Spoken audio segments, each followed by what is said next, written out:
Le 19 juillet, le col de la Lombarde a accueilli une journée consacrée aux bâtiments militaires se situant dans le vallon de Chastillon, devenu français qu'en 1947 avec le traité de Paris.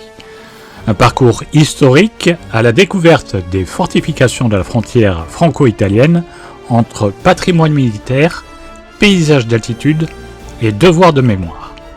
Nous débutons cette visite par la découverte des bâtiments les plus emblématiques de ce col, les trunes du col de la Lombarde.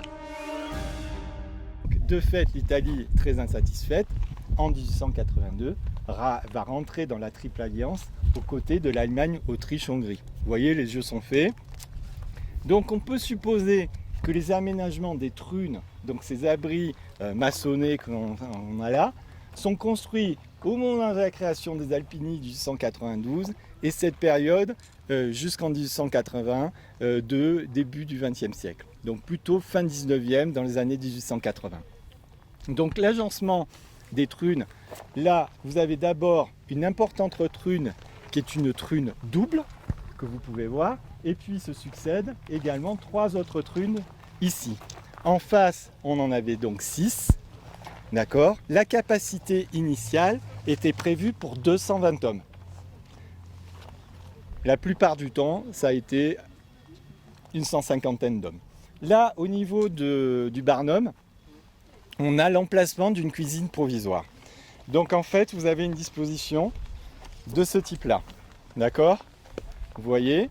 Et on a la chance, et après je passerai les documents un peu mieux, on a la chance d'avoir une photo donc, du début du siècle du chevalier Victor de Sessol. Le chevalier Victor de Sessol adorait la montagne, mais a bien servi la France parfois, à tel point qu'on a pu lui payer, les services de renseignement français ont pu lui payer le tirage de ses clichés. C'était un peu cher la photographie, hein, c'est pas comme aujourd'hui. Et donc on a une photo où il y a un tampon justement donc qui pourrait attester quand même qu'il a servi d'espion. Et donc là c'est l'unique document, c'est la première photo que l'on ait donc des trunes.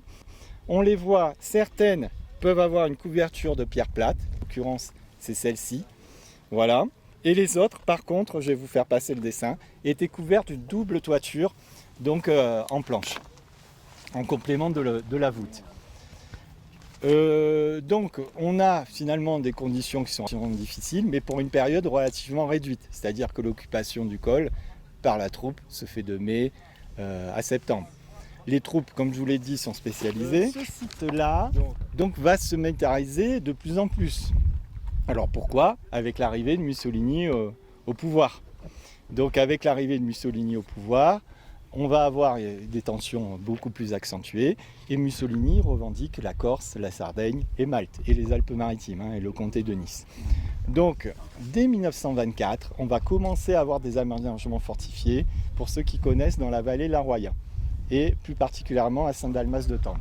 C'est les premières ébauches de défense qu'on va connaître, donc de ce fameux Vallo Alpino, donc Vallo Alpino dans le sens mur, Vallo, mur, rempart, donc des Alpes, et là du littoral, des littoraux. Je ne suis pas bon en italien, donc on peut me reprendre si nécessaire.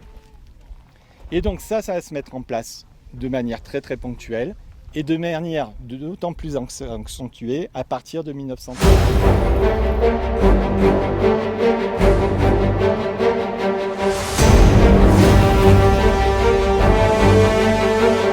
Partons maintenant à la rencontre d'une association italienne, l'ASFAO, qui a reconstitué un campement militaire.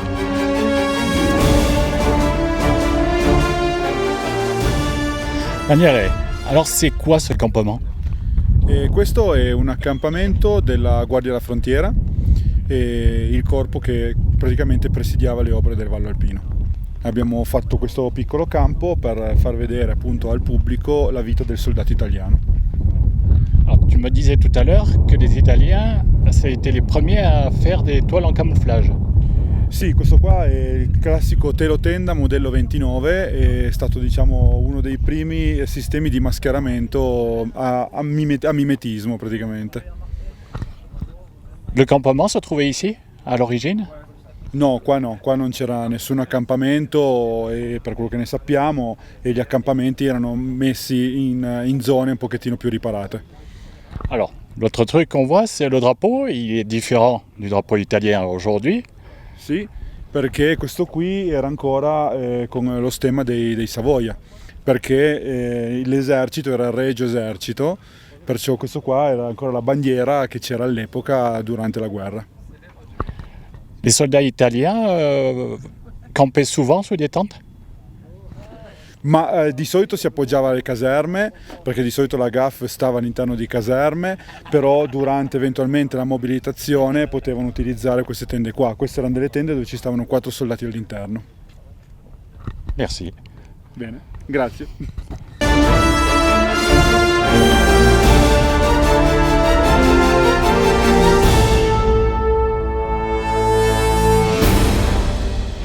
Alors, un géoglyphe, c'est quoi? Un géoglyphe, c'est un dessin tracé dans le sol, voilà, pour différentes raisons. Ça peut être, dans le parc du Mercantour, c'est beaucoup des militaires qui l'ont fait, principalement dans l'entre-deux-guerres, pour laisser une trace de leur passage ou pour s'occuper aussi pendant des longues journées. On peut dire que c'est un peu en contradiction avec l'objectif des armées, du camouflage, etc. Je pense que c'est pour ça qu'on en retrouve principalement donc, pendant des périodes, pendant l'entre-deux-guerres, ou une période où il n'y avait pas de combat, et donc où les armées qui étaient présentes pouvaient s'occuper différemment, et l'objectif n'était pas de se cacher de l'ennemi. Où est-ce qu'on peut trouver des géoglyphes dans le Mercantour? On en trouve, je sais qu'on a un rapport assez complet dans la vallée de l'Ubaye. Après, on en retrouve dans les autres vallées aussi, en fait, partout, même si c'est pas toujours aussi bien documenté, mais partout où il y avait des campements militaires, tout le long de la frontière, il me semble qu'on peut en trouver, peut-être pas dans les mêmes proportions ou avec les mêmes dimensions. Allez, merci. On a parlé donc de l'aménagement du Vallo Alpino, mais on a été très flottant pour l'instant, c'est volontaire. On a sur cet aménagement de milliers d'édifices, en fait, l'idée de créer des lignes de défense. Ok, à minima 2 lignes de défense. La première, c'est la ligne de défense de résistance, c'est-à-dire où on va trouver les ouvrages qui sont ici. D'accord ? Sur cette ligne de résistance, on va compléter cette ligne avec des éléments qui en italien on les appelle NAS, mais je vais le faire en français, noyau d'armes supplémentaires. D'accord ? Ce noyau d'armes supplémentaires, si vous voulez amuser, vous prenez le chemin là et vous courez, vous courez pas, mais vous longez toute la crête et vous verrez tous les aménagements qu'on va pouvoir trouver pour des mitrailleuses, pour des canons, pour éventuellement même encore des mortiers un peu plus loin, et des abris, des magasins pour pouvoir stocker les munitions et éventuellement également protéger les hommes en cas de bombardement. Voilà, donc vous avez un dispositif qui est continu. Vous avez ce dispositif avec sa zone de résistance et derrière vous avez une zone de déploiement. Cette zone de déploiement, on va plutôt la situer vers la zone du sanctuaire de Santa Anna Villaggio, voire un peu plus bas. L'idée de fermer l'école, c'est toujours de permettre la mobilisation du gros de la troupe. C'est-à-dire qu'on tient le col par exemple une semaine, au mieux 15 jours, mais ça permet en fait la mobilisation générale et d'avoir énormément de troupes aptes au combat. C'est comme ça qu'on a imaginé également la ligne Maginot, permettre la mobilisation du gros des troupes.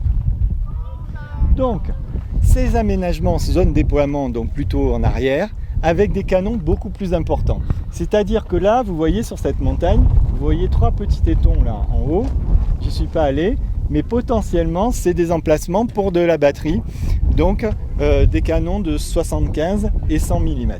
Un peu plus en retrait, on va les mettre un peu plus à l'abri, des canons un peu plus puissants de 149 mm, donc qui vont servir donc à passer par-dessus la ligne de crête et bombarder donc les troupes ennemies, avec des distances un peu plus conséquentes, d'une dizaine de kilomètres. Voilà. Et puis quand même, ici quand même, puisque ça va se militariser fortement, qu'il y a beaucoup d'ouvrages, donc j'ai pas le chiffre exact, mais on est entre 1000 et 3000 hommes qui résident ici en permanence l'été, donc dans la période 1930, ça commence à être assez conséquent, on va aménager un téléphérique. Et là, en fait, le bâtiment que vous avez là, c'est la recette supérieure du téléphérique. D'accord ? Et vous avez potentiellement un passage intermédiaire avec la maison en dessous, Et vous avez encore le téléphérique qui part de tout en bas de Pavinadio, Pratalongo. Pralongo. Prata, hein, c'est Pratalongo. Prato. Voilà, vous voyez, heureusement que vous êtes là. Donc, Pratolongo. De même que on ne va pas loger les hommes dans les forts, ils sont très restreints, ces ouvrages, hein, ces opéras. Donc là, vous avez une caserne. D'accord ? Donc là, c'est l'emplacement d'un casernement fixe. Derrière, dans la montagne là-bas, je ne vous l'ai pas montré tout à l'heure, mais vous avez des abris potentiels pour pouvoir en fait cacher, dissimuler les troupes en cas de bombardement. C'est juste vraiment un abri en cas de bombardement. Et donc toute cette montagne est jalonnée d'abris, de défenses diverses et variées. Et en plus du téléphérique, vous voyez bien qu'on va aménager une route stratégique pour desservir tout ça. Donc là, vous en avez une qui est relativement conséquente.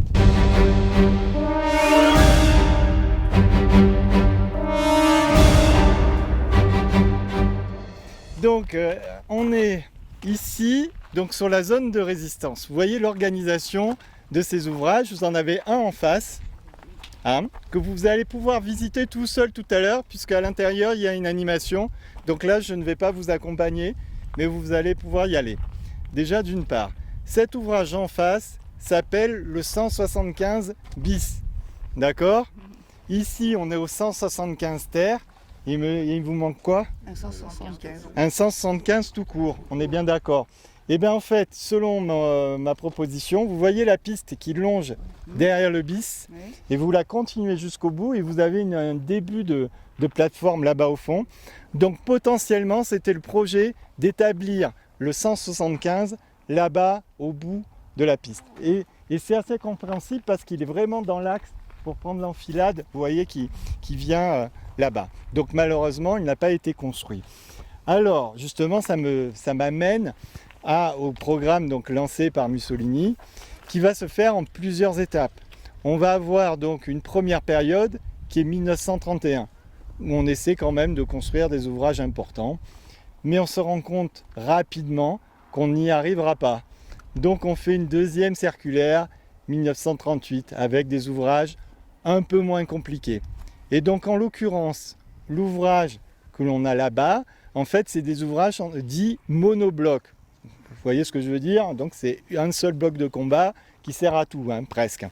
Et également ici, on avait donc l'avancée, la première partie où vous avez les chamois alors ou les bouquetins. La première partie où on a les bouquetins, donc c'était donc aussi un monobloc. Donc il faut bien avoir conscience de ça. Et ensuite, il y a eu une dernière phase qui est 1939. Donc à partir de 1940, on va avoir des aménagements de renforcement ou des ouvrages un peu plus conséquents. Ici, ça va se matérialiser par, quand vous montez à la station d'Isola, vous avez 4-5 blocos qui sont en continu. Donc là, vous avez un groupement assez conséquent, pareil, qui est relativement dissimulé et qui permet quand même de stopper une attaque ennemie, déjà. Et puis, vous allez avoir le renforcement de cet ouvrage-là. Vous voyez, il est construit en 2 temps. Alors, vous n'allez rien voir. Mais en gros, je vais faire passer le plan. En gros, vous avez cette première partie ici qui est de 1939 et tout le reste, en gros, 40 à 42. Je n'ai pas les dates exactes, 41. Vous voyez ? Et puis, cet ouvrage a la particularité d'avoir donc un observatoire. Donc l'observatoire, on va le voir, c'est celui qui a les fils barbelés. Donc la deuxième coupole avec les fils barbelés. Donc un observatoire, ça ne sert pas vraiment au combat, c'est plus pour orienter l'ensemble de l'artillerie dans la bonne direction. Et vous voyez qu'il est basé, qu'il est très très bien placé. On ne passera pas devant le fort pour avoir la vue, mais il est très très bien placé. Les 2 forts se répondent par un système de communication très particulier qui s'appelle le photophonico. Alors, je vais vous demander d'avoir de très bons yeux. Là-bas, vous voyez les 3 ouvertures, les trémies, donc pour l'armement, qui se trouvent dans l'opéra d'en face. Donc les 2 latéraux, c'était des mitrailleuses, et au centre, c'était un canon anti-char. D'accord ?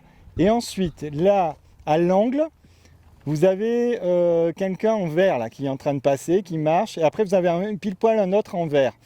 là, qui est devant, là, et bien là, au-dessus de sa tête, il y a un trou. Il y a un trou noir, pour ceux qui le voient. Ou alors, vous me faites confiance à l'angle. Ou alors, vous irez voir sur place, surtout, ça sera encore mieux.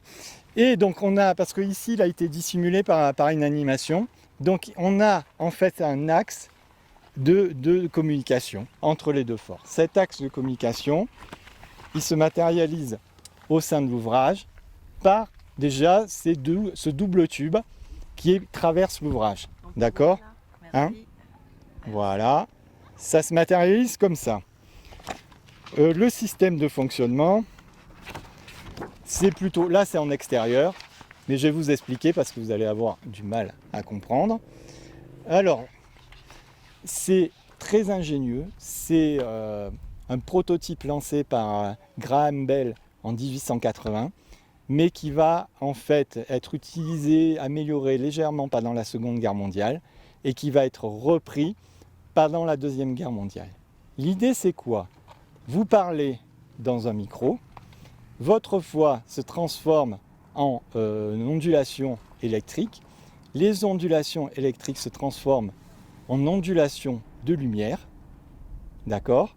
Et ces ondulations de lumière vont être récupérées de l'autre côté et on va faire la démarche inverse grâce à un cristal de Celsium pour retransformer la lumière en ondulation électrique et en voix.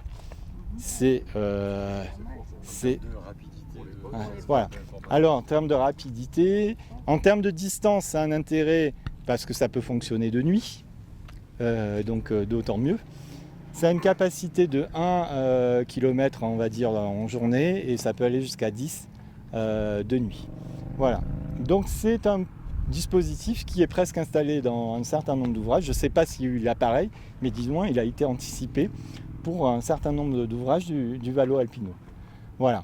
Ensuite, le deuxième aspect de ces ouvrages du Vallo Alpino, vous voyez, c'est le camouflage. Camouflage en épi. L'idée, c'est de reconstituer les boulis que l'on a. Donc, bien entendu, on va cacher les ouvertures. Hein. Là, actuellement, on voit les entrées pour les mitrailleuses, etc. Là, à l'époque, vous ne les auriez strictement pas vues. Sauf qu'ils ont manqué un peu de temps. Et donc, ils n'ont pas eu le temps de camoufler en épi. Ça a été construit en 2 temps. Donc ici, c'est la première partie. En fait, ça, c'est l'entrée de la première partie. Et vous voyez, donc on est 1937-1938. Et là, vous avez finalement l'entrée de la seconde partie qui va être toute traversante. Et là, ici, vous allez avoir une grande échelle qui va monter à l'observatoire et descendre après sur le bloc de combat à proprement parler. D'accord ? L'entrée là-bas, vous le voyez, il y a un élément qui dépasse. Cet élément, c'est une caponnière, donc ça dépasse une tête, vous voyez, c'est pour défendre le flanc. Et elle est équipée en fait de 3 créneaux de tir. Et ces créneaux de tir sont équipés de fusils mitrailleurs, donc de 6,5 mm, fusil mitrailleur Breda. Vous voyez ? Et puis cet observatoire qui peut être quand même de temps en temps armé, mais qui sert vraiment pour l'observation de l'artillerie. Vous voyez ici, on est dans l'espace potentiellement de casernement en cas de combat. Hein, ni plus ni moins. On dort toujours dehors, mais si on doit rester enfermé, c'est ici qu'on le sera. C'est des galeries qui sont très très étroites, hein, c'est pour le passage d'un homme. Vous avez énormément de drainage, hein, de part et d'autre, et vous avez tout un ensemble de magasins. Voilà. Donc je vous propose, c'est de sortir.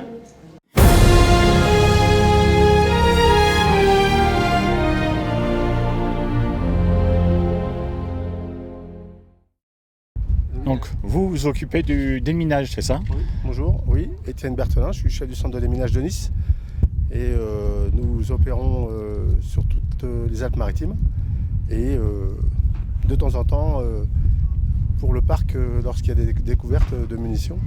Donc là, vous avez un échantillon de ce qu'on peut découvrir sur le parc qui arrive régulièrement. Donc voilà. Parce que, on va dire, tant d'années après, on retrouve encore des explosifs à droite à gauche. Des vestiges, évidemment, oui, on en retrouve encore. Après, les sols bougent aussi, hein, avec le dégel, et on retrouve des munitions sur le parc. Des randonneurs aussi en découvrent. Nous, on ne les cherche pas, hein. En général, on traite que ce qui a été découvert. Donc voilà quoi. Qu'est-ce qu'on trouve le plus? Alors ce qu'on trouve le plus, ce sont des obus de mortier ou des obus d'artillerie qui résistent bien avec le temps. Mais on peut retrouver aussi dans des casemates de la grenade, des pains d'explosifs aussi, ça peut arriver. Et puis voilà, on a un petit échantillon de ce qu'on trouve. Là, on a une mine anti-char allemande, des pains d'explosifs, voilà, ils sont vides, hein, mais américains. Ensuite, de la munition, de la grenade italienne, extrêmement dangereuse, extrêmement sensible. Ici, on a une grenade française d'origine de Première Guerre mondiale, mais qu'on a retrouvé, qu'on avait aussi en Deuxième Guerre. Un obus de 75 français d'artillerie, avec différentes fusées que l'on peut trouver aussi sur ces obus-là. Ici, un obus de 2 cm allemand, extrêmement dangereux. Il y a de l'explosif dedans et il n'y a pas de sécurité. C'est-à-dire qu'il fonctionne à l'impact, il suffit de le faire tomber, il peut exploser. Ici, on trouve un obus de 37 français, 37 mm le calibre.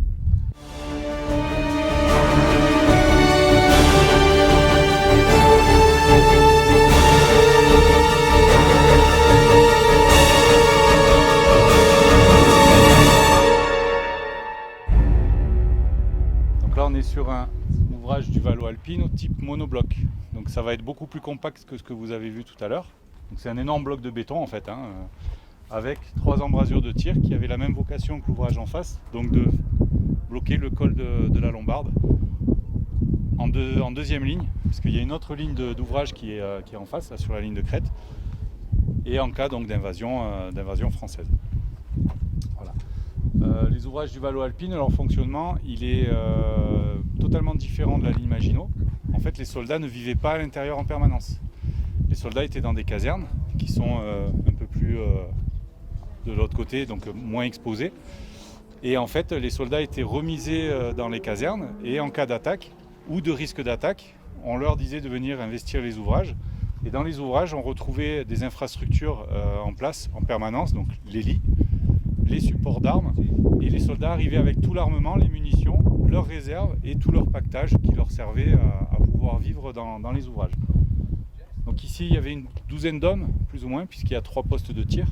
On va rentrer comme ça, on va voir comment c'était fait à l'intérieur. Donc il y avait une porte d'entrée qui était... Et nous, on est là, actuellement. Donc la conception, vous voyez que c'est quasiment identique. Si là-bas, ils vous ont parlé de monobloc, c'était aussi un monobloc à la base. Il a été construit vers les années 37-38. Et dans les années 39-40, il y a une évolution qui a été décidée. Et ce monobloc en a bénéficié. Donc ils ont agrandi l'ouvrage en y faisant un énorme casernement et des locaux techniques. Donc vous avez un local de ventilation, des locaux pour entreposer les vivres, les munitions, groupe électrogène et divers locaux qui servaient à la vie de l'ouvrage. Donc du coup et un observatoire qui a été ajouté aussi. Donc c'est la partie qui est visible. Alors c'est tout resté en construction, vous avez vu, en fait le béton est à nu. Et l'objectif c'était pas d'être visible. C'est pour ça que la partie ancienne, on la voit, elle est bien camouflée avec des pierres, mais sinon c'était prévu d'être revêtu en pierre. Les Italiens, ils étaient maîtres dans l'art du camouflage de leur ouvrage. Donc on voit la ligne ici d'ouvrage qui compose en fait le secteur Lupo-Lombardo. Hein. Donc nous, on est ici. Non, je dis des bêtises, on est là. Donc on voit ici la deuxième ligne d'ouvrage et on voit ici la première ligne de défense qui est ici et là. Donc vous voyez que chaque point c'est quand même un ouvrage. Donc ça vous donne une idée de la quantité d'ouvrages qui étaient mis en place. Alors c'était très dense, mais c'était des ouvrages très petits, très compacts. Voilà, c'était la volonté de l'Italie de vraiment disperser les ouvrages, mais surtout de ne pas mobiliser des troupes en permanence à l'intérieur des ouvrages et surtout de ne pas bloquer l'armement. Parce que l'armement qui va être utilisé dans les ouvrages, c'est le même qu'utilisaient les troupes au sol, l'infanterie. Contrairement à Maginot, où les armes sont spécifiques en fait aux ouvrages. Donc l'ouvrage est composé de 3 blocs. On a 2 mitrailleuses aux extrémités et un canon anti-char qui était au milieu. Alors vous pouvez aller voir à la mitrailleuse. Donc vous verrez les photographies de la mitrailleuse en place dans une embrasure de tir filtrante. parce qu'il n'y avait pas de système de ventilation qui avait été mis en place. Mais dans des ouvrages, il y avait des systèmes de ventilation. Vous en voyez une partie sur la photo qui arrive, hein. On verra à côté, il y a le reste avec le ventilateur exprès qui amenait l'air frais de dehors et qui le propulsait dans les masques pour qu'ils puissent respirer, parce qu'en fait, quand la mitrailleuse tirait, les gaz d'échappement de la mitrailleuse pouvaient revenir à l'intérieur et intoxiquer les soldats. La casemate qui servait à un canon anti-char. Donc l'ouverture elle est plus grande puisque le canon, vous le voyez sur la photo, il est quand même beaucoup plus gros. Donc c'est une pièce volumineuse, hein, pour vous donner une idée, ça venait jusque là. Avec le tube qui sortait à l'extérieur. Les photos là, elles viennent pas de Vievola, mais à Vievola on a aussi un poste de tir pour un canon anti-char avec le canon anti-char en place. Alors canon anti-char parce que la vocation c'était le col de la Lombarde. Donc il n'y avait pas autant de circulation que ça à l'époque, mais il y avait quand même du monde qui passait. Donc il fallait pouvoir contrôler la route qui était une piste. Hein. C'était pas le circuit qu'il y a de nos jours avec les motos et les voitures qui roulent relativement vite. Et potentiellement, ils pouvaient monter des blindés. Là, on dit anti-char, mais ça ne sert pas à tirer que sur des chars. Ça peut tirer sur un véhicule blindé qui pouvait accéder au col avec des troupes. Voilà.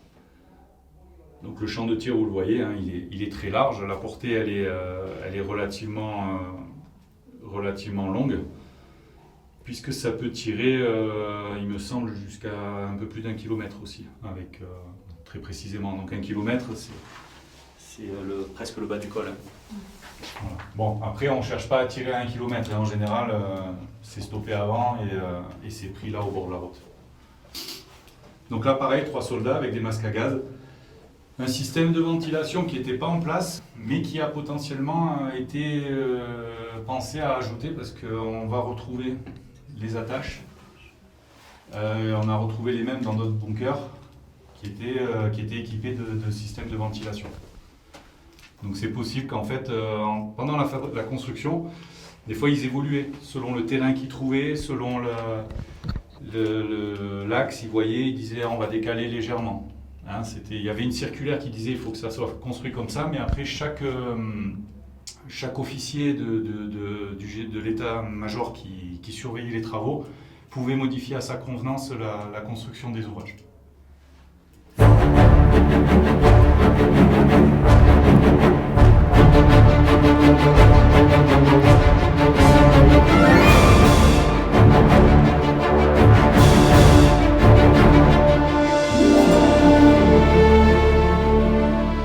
On est au poste de transmission du fort. Et de commandement du fort principalement. C'est-à-dire dans ce poste de commandement, vous avez donc une radio qui reçoit tous les appels des différents postes d'observation qui sont donc autour du fort ou dans le fort. Donc le radio-opérateur qui est là va recevoir donc les informations, va les noter sous forme de messages. Ensuite, donc, il va transmettre au commandant du fort, moi-même. Et c'est à moi de prendre des décisions, de savoir si soit on a une action, soit on se contente d'observer. Je vais pouvoir reporter ces informations sur des cartes qui se trouvent ici, qui sont des cartes topographiques militaires. Celle-ci date de 1944, voilà. C'est une Et donc, carte américaine. Et c'était l'époque où l'Italie était isolée, était encore italien. Donc, vous voyez, elle date vraiment de l'époque. Je crois que c'est indiqué dessus, hein, voilà, 1944, c'est par les Américains. Alors depuis, la frontière s'est déplacée, elle a retrouvé la place actuelle. Donc voilà, on travaille avec ce genre de carte pour reporter les informations. Et donc sur cette radio-là, ça nous permet de communiquer avec les différents postes. Ça ressemble à un commutateur de téléphone de l'époque, hein, avec des fiches. Voilà. Différentes fiches. On n'a pas indiqué que vous êtes français. Oui, la tenue française. Oui. On est des BAF, des bataillons alpins de forteresse. Pas confondre avec les chasseurs alpins que vous avez peut-être vu, qui eux vont combattre à l'extérieur. Donc nous, on est vraiment dans le fort, on est enfermé au moment de on est les zones de troupes d'intérieur de la ligne Maginot. Voilà. La ligne Maginot. Et les chasseurs alpins, eux, sont dehors, à l'extérieur. D'où le fait qu'on n'a pas la galette, la tarte traditionnelle des chasseurs alpins. Voilà. C'est notre tenue. Et pourtant, on est des troupes de montagne. Tout à fait. Et on forme ce qu'on appelle un équipage. C'est un nom un peu particulier, mais en fait, on considère qu'un fort, c'est un ouvrage fermé complètement. Il est fermé, il est autonome, il est hermétique. Il est en surpression pour éviter effectivement qu'on soit gazé.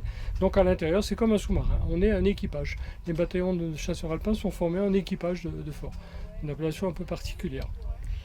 En autonomie totale. Ah, complet. Eau, gaz, électricité, comme le fort de la Fressinéa, qui en est l'exemple typique et le plus beau fort de la région. Il faut reconnaître. Bon, grâce à Henri, qui nous représente tous. Voilà. Donc vous êtes un chasseur alpin français. Alors vis-à-vis de cette tenue, effectivement, oui, là je suis chasseur alpin français. Là, qu'est-ce que vous avez comme instrument? Alors là j'ai un instrument, c'est un instrument de communication. On pouvait communiquer en morse avec. Et c'est un instrument qu'on peut dire complètement autonome au niveau électrique, parce qu'il n'y a rien d'électrique dessus. Et on se sert exclusivement de l'optique et de la lumière pour recevoir et envoyer les messages qu'on souhaitait envoyer en morse. Voilà. Donc une petite présentation rapide de l'appareil. Bon, c'est juste une boîte en bois avec un système optique où la lumière rentrait par cet orifice-là et sortait par là. Et il était installé dans un fort. Et il fallait avoir l'équivalent, le même chose, dans un autre fort. Parce qu'il servait à l'émission et à la réception des messages. Donc il y avait un observateur qui observait ici avec une lunette qui visait sur un fort bien précis français. Et dès qu'il voyait la lumière arriver, ça commençait le message. Et c'était des personnes qui étaient lettrées et qui savaient lire le morse et le français pour pouvoir déchiffrer le message et ensuite le transmettre à la hiérarchie du fort pour est-ce qu'il y a un danger, un message important ou quoi que ce soit. Et il pouvait se servir 2 jours avec un jeu de miroir. La lumière arrivait et se transmettait à l'intérieur et était transmise.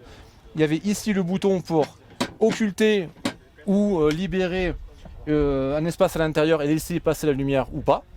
Et bon, ça devait être utilisé par temps clair, parce que si c'était brumeux ou quoi que ce soit, ça marchait pas. Et si on voulait l'utiliser de nuit, on pouvait le faire.